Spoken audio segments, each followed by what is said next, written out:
What's up troopers, my name is Neon and welcome to a brand new video. Today I'm going to be giving you guys the updated version of my best settings for 2026. These settings won't be changed for a very long time unless there's some big updates when it comes to this game. So don't worry if you see this video and it's a couple months old, this settings video is going to work completely fine for you. We're going to deep dive into everything, all the juicy stuff for you guys to get yourself into the game and have a better experience, to fix your visibility, give you the right aim assist settings, the good keybinds, and so much more. Starting off, we are in accessibilities and we're going to go all the way down where we find color profile. This is a really important one. I am also colorblind, so this is why I have custom colors. But I always keep getting this question, Neon, why is your enemy colors yellow? Well, it's a really bright color to have anyway. It easily stands out on darker maps, and even the brighter maps it works really well too. As I said, I am colorblind, so that's why I do choose this color. You can switch it around and use different ones you want to, but having the enemy color as yellow is a really important one. You can also change your squad mates and your friendly teammates.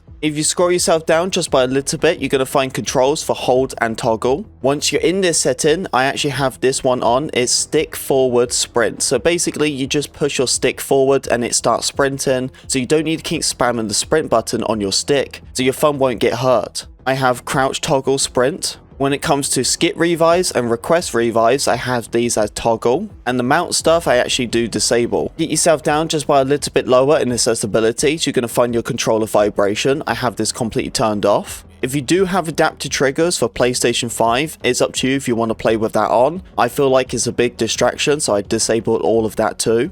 Here we are on the HUD side. So this bit here, this is basically how far you can stretch everything out. If you really want to increase it, it will actually put everything closer, and you don't really want it. You want it to be the furthest as you possibly can go, so that's why we have it at 0. Make sure to have this setting on, as it's going to help you out with your visibility. It's going to brighten up the characters in them darker locations. Troopers, if you made it this far in the video, don't forget to leave a like and subscribe if you're brand new.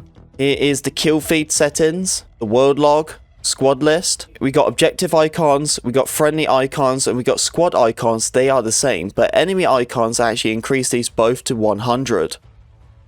If you go down on the HUD settings, you're also going to find minimap settings. I have my minimap as large. We leave this as 19%, 15, and 40. I have view rotation on, and I believe everything else is default. When you go down to infantry compass, for multiplayer I have it off, but for red sec I leave it on. Crosshairs, I believe these are also default, but I use the white icon. If you want to change the colors, you definitely can with this crosshair setting. Here is my hit indication colors, but I haven't really changed too much when it comes to that. But if you scroll yourself all the way down, this is where you're going to find chat visibility. For me, as a streamer, sometimes chat can get pretty wild in game, so I disable it. Bringing ourselves into the juicy settings now, we're going into the controller side. For our sensitivity, we are using a 70%. A FOV, we're having this as the max. FOV is really important in this game. Of course, you don't have to use 100 or 120. You can just go for 90 if you really want to, as I feel like that's a pretty big sweet spot. But honestly, don't be uncomfortable going for 120. Really use it, because it makes a huge difference when it comes to visual, so your recoil pattern is easier to control, and you just have more awareness around you. Uniform soldier aiming, we have this on. We're having this sensitivity as 178. That is the default. Older games it's 133. And the infantry aim assist settings, we have this as 100. If you do feel like it's too strong, you can turn this down, but that's only for the portal side. Portal runs at 30 Hz, so you probably want to decrease this down to 80 or 70%. But for multiplayer, you can leave this as 100.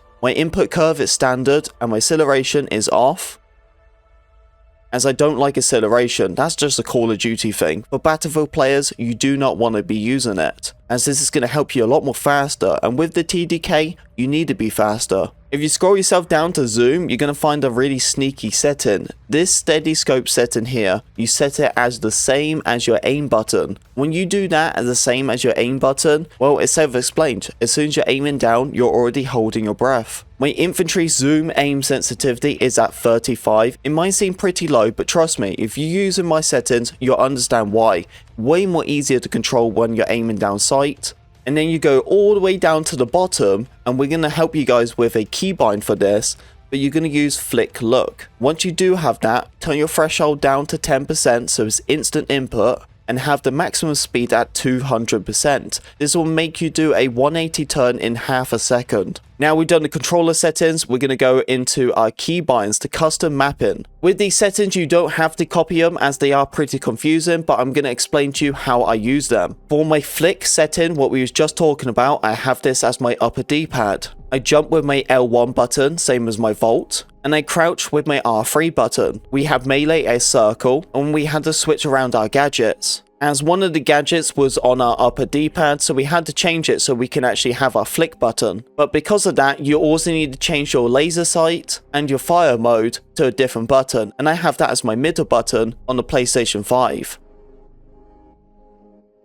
Basically, the way how it works is if you hit this button, you can disable or re-enable your laser sight. But if you aim down sight and then hold the button, you can change your fire mode. Pretty confusing, but that's how I do my controller keybinds. Here we are for the vehicle settings. I am a ground vehicle guy. I don't do too much flying, but I do love going around with tanks or infantry vehicles. My vehicle sensitivity is at 40%. The field of view is at 83, and the tank sensitivity is at 150 with the gunner sensitivity at 65. Make sure you turn acceleration off. Here is my aircraft settings if you really want to use them. I believe they are default, but I keep getting this question all of the time. Neon, what is your flying sensitivity? What is your flying settings? Well, this is it.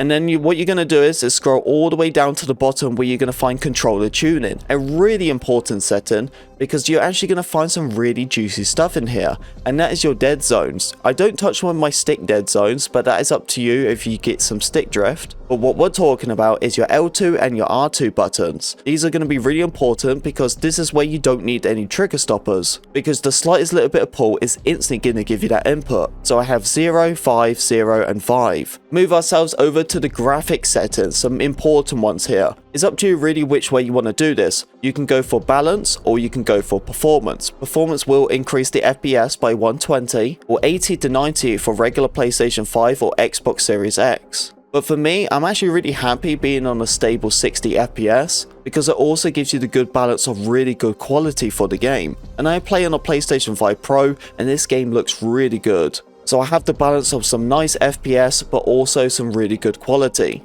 So I leave it as balanced and it also runs really smooth. I use my sharpness as 55, and then when you scroll yourself down, you're going to find some motion blur settings. These ones are really important because if you keep playing the game for a long period of time and you have these on, you're going to get pretty sick. So I have my motion blur from my weapons is down to 0, same as standard motion blur down to 0, and camera shake you need to reduce it down to 50. Also tick this on, and then have all of these three ticked off.